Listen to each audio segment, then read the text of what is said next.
What is going on, guys? It is your girl Dags, and we are back again with another installment of Volume 1 reviews, and this thing is sliding. Today we will be checking out Crueler Than Dead, and I feel like reading this is crueler than being dead, but we'll get into that. I have no idea how to say these guys' names. I will put them on the screen. It is brought to us by Ayyye Manga. This is volume 1 of 2, and it is a survival, I guess a survival horror story. It's a zombie story. Page count comes in at 208. So Crueler Than Dead is your typical zombie survival story. We follow a woman, named Maki, and she wakes up in a lab, and she doesn't know how she got there. She doesn't know where she is or what's going on. Homegirl finds a dying soldier in the hallway of the lab along with a little boy. She is told that they are the last survivors of the lab, and they need to get to the dome, the Tokyo Dome, I believe it's called, because that's where all the survivors are residing at. Now, this, I will say, adds two things that I haven't really seen before. Ooh, excuse you, Nat. Two things that I haven't seen before. There is already a cure for the zombies. There's a vaccine that she's already had and the boy has already had. So they used to be zombies, but now they're not. For some reason, the soldier has not had the vaccine. I'll get into that when we get more in depth with the pros and cons of the story. But her and the boy jet off, and they have to get to the rest of the survivors so they don't get left behind. Typical zombie story, right? Right. So I will start with the pros, which is the list is about yay long. The art is phenomenal. I love the way the zombies are drawn. I love how all the characters are drawn, the scenery, everything. It is a wonderful piece of art. I also like that the zombies are fast. They're not like Walking Dead zombies, like rah rah. You know what I'm saying? The super slow zombies that you're like, why should I be afraid of you? Like, I can just... No? You coming this way? Can't catch me, you know what I'm saying? So they're fast zombies, so I do like that too. That, unfortunately, is the entire list. What is on my finger? Yeah, that's all I got for the pros. I was not a fan of this, and I will go into spoilers now. If you don't want the spoilers, it was good to see you. I'll catch you on the next episode, but here to the end of the video will be spoilers and reasons why I did not like this. So, okay, so my three main gripes with this story is a typical zombie story. You know, you follow the survivor, so the survivor needs to get from wherever they are to over here to safety. These characters don't have any kind of depth to them. There's no details about them. So if they die, I don't care because I'm not attached to them. I don't know anything about them. You know what I'm saying? And finally, the story is a wee bit confusing. Especially, as far as the character depth, I understand that there's only two. I keep holding it upside down. There's only 2 volumes of this, so I understand that there's only so much that you can do in 2 volumes. But it was so rushed that I don't understand, and which brings me to why the story is confusing, is because they introduce other what's the word I'm looking for? They introduce other storylines. There we go. And I'm just like, who are these people? Why do I care? You know what I'm saying? Like, I haven't really gotten to know the first crew, but whatever.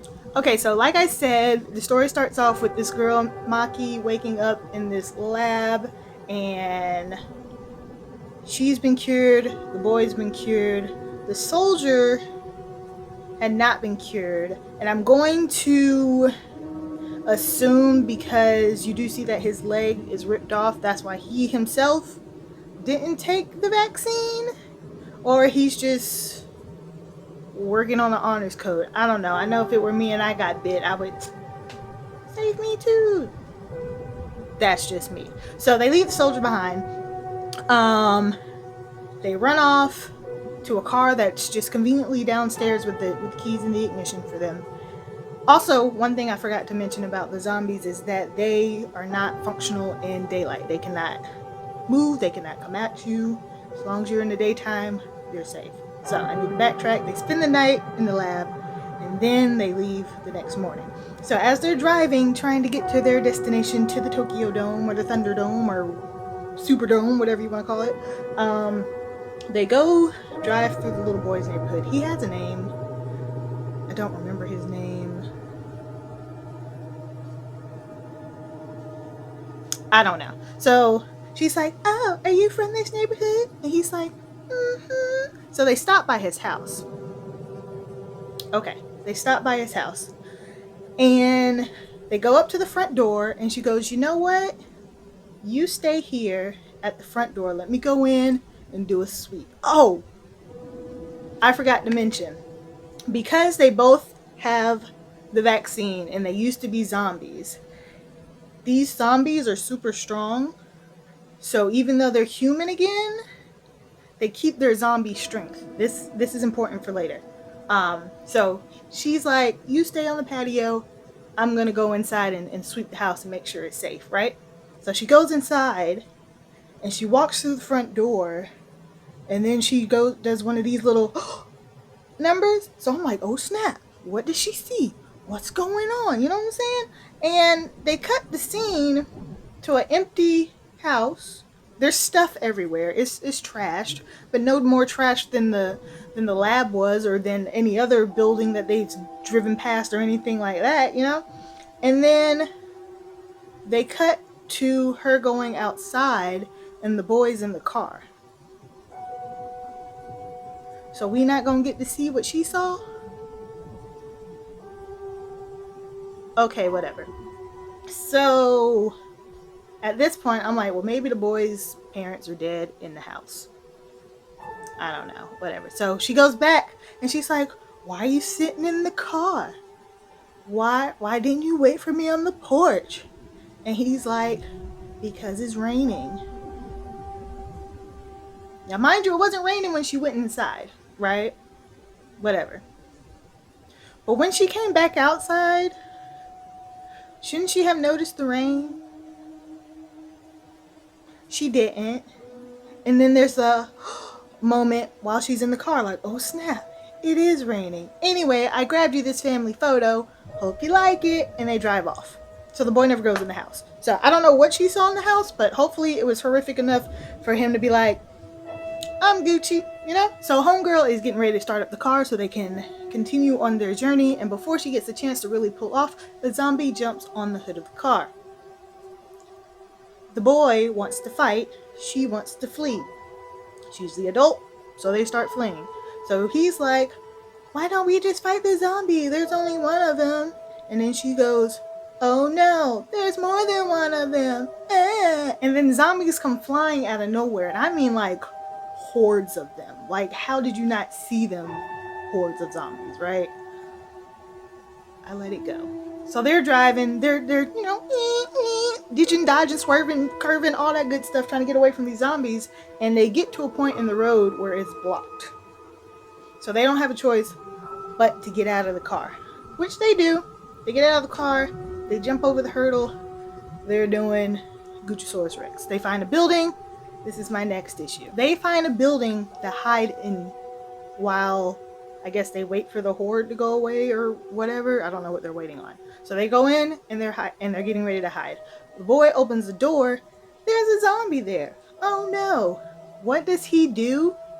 Ask me. Say, "Hey Dags, what does the boy do?" Ask me. I bet you won't guess it. I bet you won't guess it. He roars back at the zombie.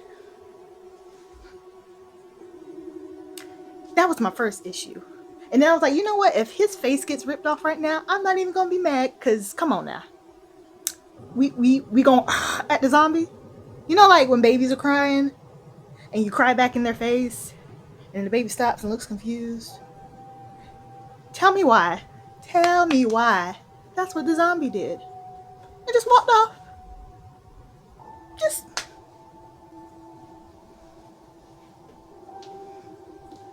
how, Sway? How? I don't understand. Like, that's supposed to work? That's what we doing in the zombie apocalypse? We just gonna rah rah reptar at the zombie and we gonna be good? Make it make sense. I don't get it. I don't get it. I don't get it. So then old girl comes in the frame and she's like, this is serious. This isn't playtime. Girl, ooh, this lace is showing. I'm sorry. They try to have this super serious moment, right? This isn't playtime. You need to be careful and I'm here to protect you and yada yada blah blah blah. And then this kid, and it's supposed to be like this super serious, like, I care about you, we gotta survive moment. And then the boy's like, is this about murder? Huh?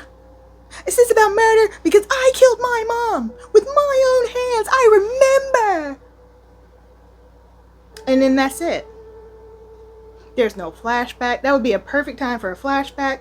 That would be a perfect callback time for maybe that's what old girl saw in his parents' house. Nothing. The next scene is him talking about his cat and wondering if his cat's okay. Okay. I forgot to mention, while the boy is going on his little, is this about murder tangent, Maki slaps the dog shit out of him. Just, and then he starts talking about his cat. I don't know, maybe she knocked him somewhere where cats are important and not his dead mama story, but it's whatever. Moving on. So they go out and the rain, I'm assuming, has subsided and they have found bicycles. So they're going to bike the rest of the way to the dome, the Thunderdome, the Tokyo Dome, right? And y'all, his wig is shed in. Don't buy it. Anyway, I lost my little brooch too, so it just looks like it's fine. It doesn't matter. It's not pertinent to the story. They find bikes. They are at Yaomushi pedaling along, living their best lives, trying to get to the dome. Tell me why this boy gets hit by a car. Can you explain to me how there is not a single car on the road, nowhere, no kind of traffic, nothing, and a whole van hits you? Not even like a little car, like big enough for people to sit in the back car. Hits the little boy, runs him over. Now I'm trying to figure out if I should blame them for not hearing the car or the guy driving the car for not seeing them pedaling down the road. The story demands it, I guess. Anyway, so these two dudes jump out and they're like, ooh, a woman. Ooh, a pretty lady. Ooh, I'm gonna touch her. Insert inappropriate comments here. Never mind the boy, you know, whatever. I guess he's fine. But they found a girl, you know what I'm saying? So they're like, we'll take good care of y'all. We have a camp, I guess you would call it, a colony, a camp called Paradise. Something Paradise. I don't know. It's not important to the story. Paradise. We're gonna call it Paradise.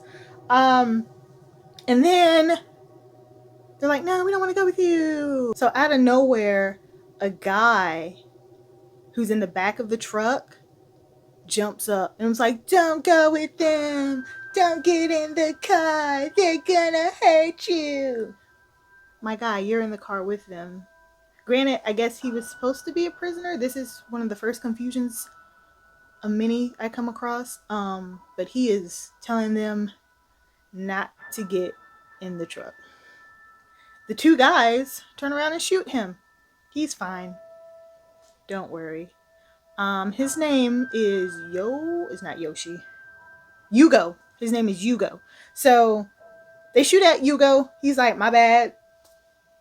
I want no smoke. Y'all got this. They get the boy and Maki in the back of the van with, it's not a van. like one of those, it's a truck, like one of those like vegetable trucks that you see with the vendors that have like the fruits and vegetables on the back. You know what I'm talking about? I'll put one here because I don't know what I'm talking about. Anyway, so they get in the back, and Yugo is like, don't worry, I'll get you out of here. I'll make sure you escape. Okay.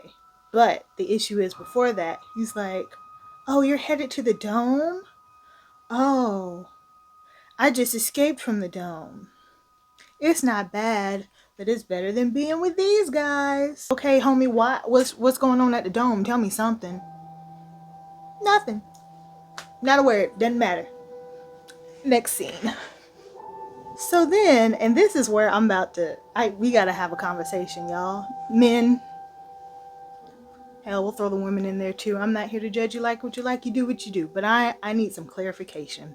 So they pull up to the camp. They pull the girl. They pull Maki, the woman. I keep calling her a girl. They pull Maki out of the truck. And the first words out of these men's mouth is, oh, a girl. Like they've never seen a woman before. Then they proceed to ask if they have any lube left. Then another one says, maybe we got some Vaseline somewhere. And then the other one says, with a young girl like that, you don't need any of that. That was the worst wink ever. I just blinked, but pretend it was a wink. My guys, my girls, I'm a little confused. In the event of a zombie apocalypse, this is what y'all are worried about during a zombie apocalypse. Like I understand like you haven't had any in a while. But nobody's clean. I refuse to believe that anybody's clean. I refuse to believe that you want it so bad that we out here raping folks instead of trying to find our next meal. I don't understand. Like, it's giving off Mineta vibes. I don't get it. Why is this the go-to? I can see if one guy said it, but we're at least 5 dudes deep now. That's all you're worried about? Is that something I need to be worried about in a zombie apocalypse? Like, the zombies aren't enough? I gotta worry about men too? Make it make sense. Make it make sense. Anyway, they get out the van. They get the boy out the van. They get Yugo out the van. Yugo grabs a guy and a knife and is holding him hostage and is like, let them go! Run away! And the girl grabs her stuff from the other dude and is getting ready to go. Tell me why homie pulls out a gun and shoots the hostage. Like, we don't care about him. Bang, bang, clang, clang. It is what it is. So now Yugo looking stupid because he got a shot hostage in his hand. But don't worry. He's not dead. He's just fine. So they leave Hugo, I keep calling him Hugo. They leave Yugo and the other guy. I don't know his name. I don't think we ever get to know his name. If we do, it's not important. They leave them outside the walls of the camp. Take Maki and the boy inside. Next confusion. So, mind you, we've had a nice long car ride. You know, they had the attempt right there to get away. They're in the building. They have a zombie held hostage. Not held hostage. I guess as a pet, like it's tied up because it can sniff out other zombies and sniff out people who've been bitten. So they say, before we can let you in, we gotta make sure you're not a zombie. Homie, we just had a whole road trip together. Okay? Ain't it a little late? I feel like if you're going to... First of all, I find it weird that you want to take people unwillingly to your camp, you know. We'll let that go. Second of all, I find it weird that she didn't really fight for it, but I'll let that go. We take a whole trip and you don't think that you should search me before we get in the van? Like, I get that I'm in the back, so I can't hurt you directly, but you got me back here with 2 other people, so you could go from transporting 1 zombie to transporting 3 zombies, and then you open the door and boom. That's just me. I could be wrong. So anyway, this other guy that we don't know grabs her and is like, come on girl, get naked, we're gonna see if you've been bit. And she takes his head and cracks it over her knee, right? Like just jacking his jaw up. I'm like, you go, Glen Coco. But at the same time, I'm like, why didn't you jack up these other two dudes before you got in here? You have zombie strength. You're stronger than everybody in here. I don't understand, but I let it go. I let it go. Maybe it was the gun. Maybe she's worried about the kid. I don't know her intentions. I can't read her mind. Anyway, she cracks the guy over her knee. Takes off. She takes off. The boy takes off. They're now running to escape. Oh no! Oh no! But don't worry. Cutscene. Okay. Now we're back with Yugo and the guy that he held hostage, trying to help old girl escape. They're trying to figure out how to get back into the building. They talk about some stuff I don't care about. One of them's like the guy that's got shot is bleeding out. He's talking about some stuff I don't care about. None of this matters. None of it. Boom, guess what? The lights go out. Out of nowhere, no reason, the lights go out. Again, here comes some more confusions. In a matter of a handful of pages, the lights go out. The po-po show up for some reason to start arresting the leaders of the Paradise group, clan, whatever. The zombies have infiltrated the bottom level of the building. Yugo and the hostage boy run into Maki and the boy. So they're reunited and it feels so good. Somehow the original guy that took them and put them in the truck, they tie him up, throw him in a corner. Yugo's been bit by a zombie. We never see that happen, ever. Like, unless I skipped a page, I read the book twice, I read the manga twice. So he's bit, so now she's got him tied up, and the guy that kidnapped her was like, oh my god, he's gonna turn into a zombie, you have to save me. Like, homie, we wouldn't be here if you wouldn't have kidnapped me in the first place, okay? If anybody's getting bit, you the first one to go. Just saying. So she boots up the laptop, I guess, to get the instructions on the vaccine, because don't forget, she still has the vaccines with her. She's trying to get them to the Tokyo Dome. And oh boy, okay? So he's resting, he's healing, so he won't get zombified. And the guy's like, you're really strong. Oh my gosh. How did this happen? This late in the game? That's what we're talking about? Anyway, dude's cured. Everyone's friends. Again, maybe this is just me. Maybe it'd be different if I were in a survival situation. But you kidnapped me. You alluded that you were going to take my goodies.